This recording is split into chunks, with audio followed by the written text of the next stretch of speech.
Assalamualaikum warahmatullahi wabarakatuh. Ketemu lagi dengan kuliah PPSDM, Perencanaan dan Pengembangan Sumber Daya Manusia. Kali ini kita akan coba bahas tentang bagaimana pengembangan SDM itu dari sudut si karyawannya, dari sudut pegawainya. Dua pertemuan yang lalu itu kita bahas bagaimana kepentingan dari sisi organisasi atau perusahaannya. Nah, sekarang kita lihat dari mana, dari sisi SDM-nya ya. Kali ini yang lebih fokus lagi saya akan bahas tentang bagaimana pengembangan karir karyawan. Tentunya kalian sudah tahu apa sih itu karir? Ya, karir, C-A-R-E-E-R bahasa Inggrisnya, atau karir lah bahasa Indonesia-nya. Ada yang sudah paham? Atau sering mengucapkannya, sering membacanya, tapi belum paham? Baik, saya coba dari mendasar dari kamus ya, dari kamus. What is career? Oke, bisa kita lihat, career adalah an occupation undertaken for significant period of a person's life and with opportunities for progress. Ayo, artinya apa? Ya, baik. Pekerjaan ya, pekerjaan dalam rentang periode tertentu dari kemajuan kehidupan seseorang, kira-kira begitu. Nah, kalau karir di Indonesia ini itu lebih diserap dari istilah Belanda. Ya sama juga dibacanya karier gitu ya, cuman ada Belanda dikit, karier gitu ya. Nah, bahasa Belanda karier ini artinya adalah kemajuan, progres, tapi lebih pada kemajuan kehidupan manusia, baik itu sisi pekerjaannya atau penghasilannya atau posisinya di suatu perusahaan atau organisasi, kira-kira begitulah. Nah, jadi karir itulah kemajuan di bidang pekerjaan dalam periode tertentu dalam kehidupan seseorang. Oke? Misalnya nih, Taufik Hidayat tahu? Ya, pebulu tangkis. Dia di waktu usia 11-15 tahun dia juara tingkat kecamatan Pangalengan. Oke? Di usia 19 tahun dia masuk pelatnas. Oke? Di 20-25 tahun dia juara Grand Prix sampai di puncaknya dia meraih medali emas di Olimpiade Atalanta. Itu contohnya. Taufik Hidayat bulu tangkis. You can also mention everyone's career. Silakan.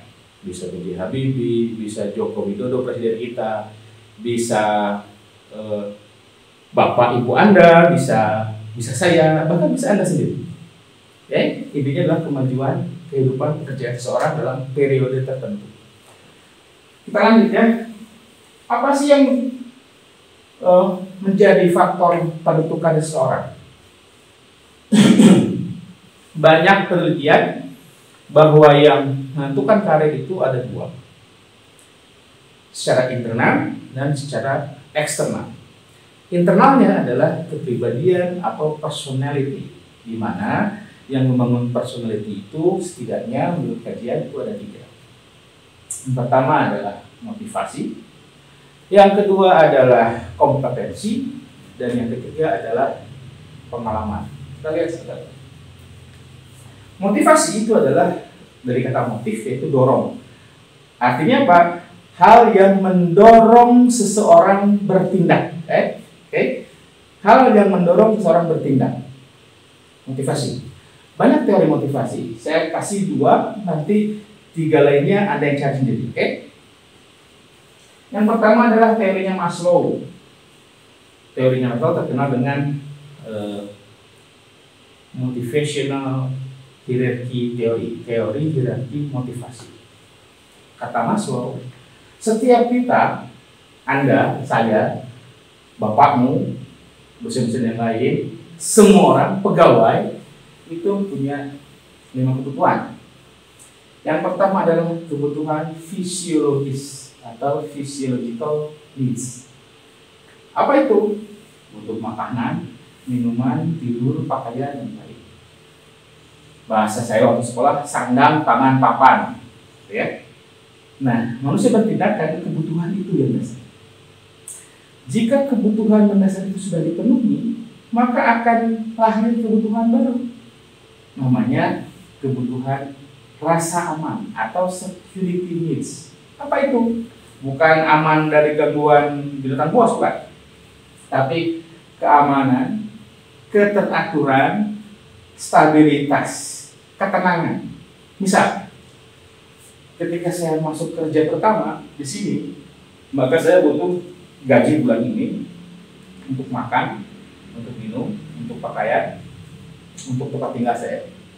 Nah, setelah itu terpenuhi, maka saya butuh rasa aman, kestabilan akan keberlangsungan apa yang saya dapatkan itu. Nah, itu namanya rasa aman. Bulan depan saya masih punya gaji nggak? Bulan depan saya masih bisa makan nggak? Tahun depan saya masih punya gaji nggak? Seperti itu. Rasa aman dari itu ya, rasa aman dari ketersediaan pemuas kebutuhan fisiologis tadi. Oke, saya dalam kontrak kerja, saya punya gaji selama 1 tahun, 2 tahun, 4 tahun, 5 tahun, PNS itu rata-rata 35 tahun, maka saya sudah ada di sini. Jika itu terpenuhi, maka akan timbul lagi kebutuhan baru, kebutuhan sosial. Apa itu? Afeksi, relasi, keluarga. Saya butuh teman, butuh komunitas. Saya punya motor, bikin komunitas motor. Saya suka ngelepek Japati ke Japati, nah, saya komunitas itulah, pencinta burung gitu.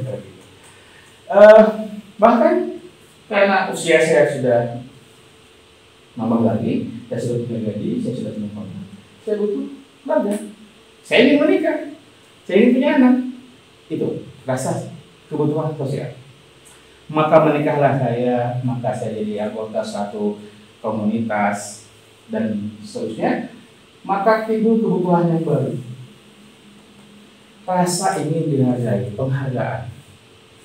Saya sudah jadi dosen 10 tahun, maka saya ingin dihargai lebih dari itu. Saya sudah berkeluarga, saya pengen dihargai lebih dari itu. Apa contohnya? Di rumah saya ingin tetangga saya menyebut saya Pak Dosen. Gitulah kira-kira. Itu penghargaan. Atau mungkin ada juga teman-teman atau ada semua pernah melihatnya Pak Haji, Pak Insinyur, apalagi dan sebutan-sebutan lainnya yang itu sifatnya penghargaan. Di sini disebutkan ada dari sisi status, dari sisi tanggung jawab, dari reputasi. Apa itu namanya? Sifatnya adalah penghargaan terhadap dirinya. Okay? Setelah itu didapatkan, seiring usia berlanjut, maka timbul kebutuhan yang lain, yaitu aktualisasi diri. Saya jadi dosen 15 tahun, nanti gelar saya nambah, sudah jadi profesor. Nah, profesor itu penghargaan. Nah, setelah itu saya butuh yang lain. Apa itu? Aktualisasi diri, mengembangkan diri, pemenuhan ideologi. Maka saya ingin bikin buku lah, gitu loh. Jadi buku saya itu nantinya akan menjadi pemuas kebutuhan aktualisasi diri itu. Ya, itu kata Maslow. Terkenal dengan hierarchy of needs, tahapan-tahapan kebutuhan. Lain halnya dengan McClellan, dia menyebutkan bahwa motivasi itu ada 3 dalam diri saya, dalam diri saya semua. Setidaknya ada 3 kebutuhan yang membuat kita bertindak. Pertama adalah kita ingin berprestasi atau need of achievement. Yang kedua, kita butuh untuk dituruti atau mempengaruhi, namanya need of power. Yang ketiga, kita butuh pertemanan sosial. Kalau tadi Maslow sosial, ini pertemanan, namanya need of affiliation. Nah, masing-masing kita punya 3 kebutuhan itu, hanya saja yang dominan di antara satu yang ada di kita. Kita kata McClellan. Jadi kalau misalnya saya pengen nilai yang terbagus, IPK paling tinggi, membuat pekerjaan paling cepat, maka yang dominan adalah need of achievement. Kalau saya pengen dituruti kata-kata saya, pokoknya yang bagus itu kalau beli bahan di sini, kalau mau bikin panitia itu harus begitu, saya harus jadi koordinator, berarti need of power saya dominan. Ya? Atau kenapa saya begitu? Karena saya ingin berteman. teman-teman saya ke situ, saya ke situ. Saya pengen banyak silaturahim. Maka need of affiliation kita yang dominan. Nah, itulah teori motivasi dari McLaren. Baik, ada pertanyaan? Diterima dulu ya. Tapi nanti Anda harus bandingkan, ada dua teori lagi, yaitu teorinya McGregor dengan istilahnya dengan teori X dan teori Y, X and Y teori, dan teori motivasinya dari Herzberg. Dia menyebutkan bahwa motivasi itu ada intrinsic dan ada extrinsic, atau hygiene motivation dan saya lupa. Anda harus baca itu, Herzberg dan McGregor, oke? Nah, kemudian bagaimana dengan tadi itu motivasi? Bagaimana dengan kompetensi? Lihat kompetensi. Kompetensi itu apa? Ya, seringkali kompetensi itu diartikan sebagai kemampuan ya, kemampuan kompetensi itu, atau ya kemampuan, kemampuan. Apa saja kemampuan itu? Kata teori kemampuan kita dibagi tiga. Ada skill itu keterampilan, kemudian abilities, bahasa Indonesia memang gitu ya. Tadi saya kompetensi kemampuan. Abilities itu adalah kesediaan sebetulnya. Ability itu lebih ke kemauan ya, kemauan. Kalau ke kemampuan dan kalau berarti kemauannya. Kemudian knowledge adalah pengetahuan. Okay. Jadi kompetensi ada tiga umumnya: skill, abilities, knowledge.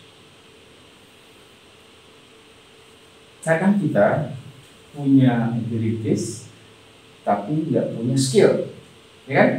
Kita mau sih kerja, tapi sebetulnya dilihat kita belum mampu punya keterampilan, kita belum punya, gitulah. Atau kita punya kemauan, kita mau bekerja, tapi kita belum tahu ilmunya, berarti kita belum punya knowledge-nya. Atau ada juga orang yang ilmunya sudah tahu, skillnya sudah bisa, itu ada ternyata, tapi nggak mau ngerjainnya. Gitu. Ada juga orang yang punya skill, punya kemampuan, tapi nggak punya kemauan.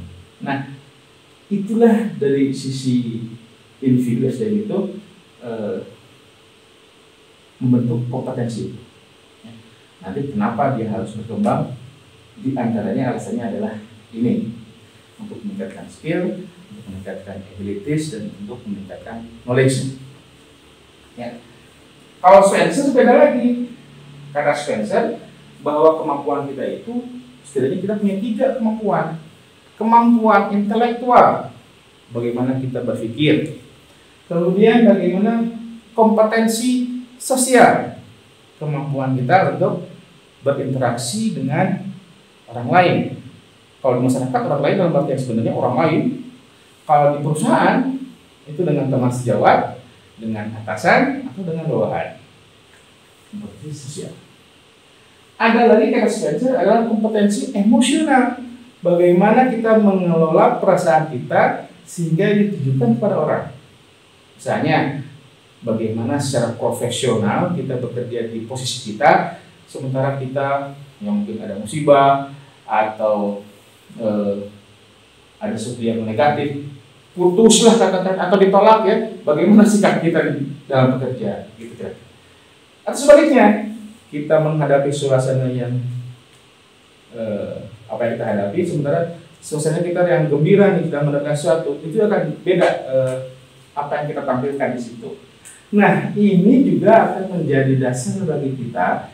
Kita butuh nih peningkatan keterampilan kemampuan atau kompetensi intelektual, sosial, dan emosional. Itu kata Spencer. Ya.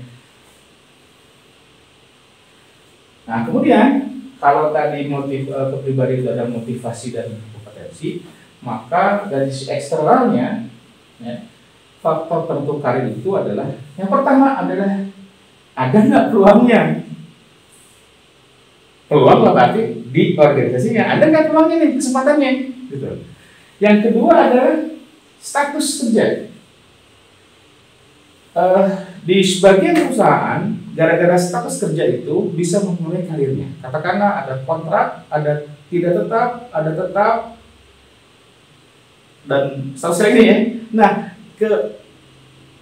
keempat status itu tadi itu akan menjadikan peta perjalanan karir seorang itu berbeda.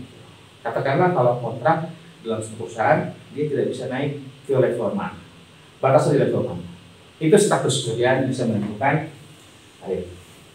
Yang ketiga adalah aturan kerja.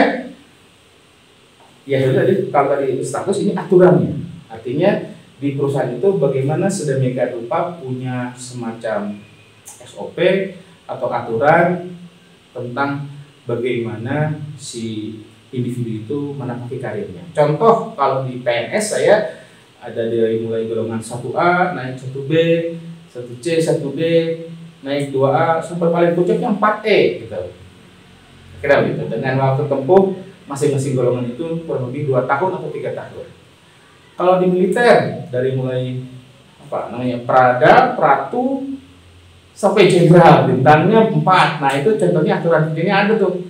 Bagaimana menapaki masing-masing level itu ada ketentuannya, ada aturannya. Dan mungkin di perusahaan juga ada.